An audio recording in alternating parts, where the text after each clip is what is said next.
Tuesday, June 4th, 2019.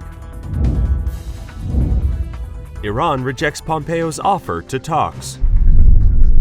Iranian officials rebuffed an offer by Secretary of State Mike Pompeo for talks between the U.S. and Iran without preconditions, saying his suggestion amounted to, quote, wordplay.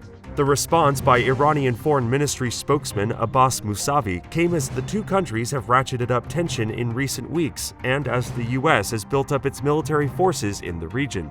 Mr. Pompeo said that the administration would continue its maximum pressure campaign against the Iranian regime, but is willing to begin negotiations without preconditions. President Trump and British Prime Minister Theresa May hold talks that could broach a number of delicate topics, ranging from trade to Brexit to the securing ties between the long-standing allies. During the failed coalition talks last month, Prime Minister Benjamin Netanyahu agreed to an ultra-Orthodox demand to allow for gender segregation in public spaces.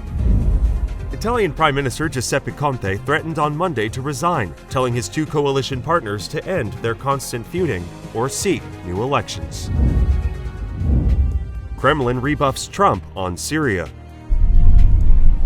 The Kremlin rebuffed criticism from U.S. President Donald Trump of Russian and Syrian government military action in Syria's rebel-held Idlib province, saying on Monday it was needed to shut down rebel attacks being launched from there. When asked about Trump's criticism on Monday, Kremlin spokesman Dmitry Peskov said militants were using Idlib as a base to launch attacks against civilian and military targets, something he called unacceptable.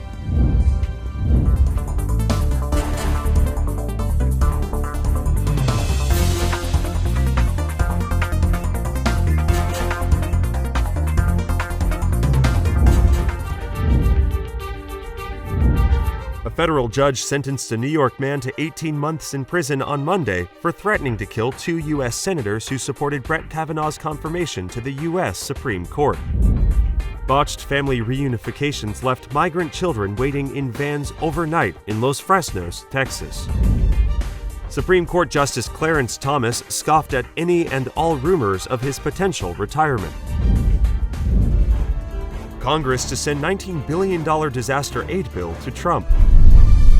A long-delayed $19.1 billion disaster aid bill sailed through the House on Monday and headed to President Donald Trump for his expected signature. Lawmakers gave the measure final congressional approval by 354 to 58 in the House's first significant action after returning from a 10-day recess. It was backed by all 222 voting Democrats and 132 Republicans. The New York State Senate has passed a bill to give Brooklynites a break on the steep toll on the Verrazano Narrows Bridge. A Long Island man is lucky to be alive after he was struck by a lightning bolt outside his Northport home, sending him flying around 20 feet through the air. Mayor Bill de Blasio lobbied state legislators Monday to strengthen protections for tenants in a rent control bill now being negotiated.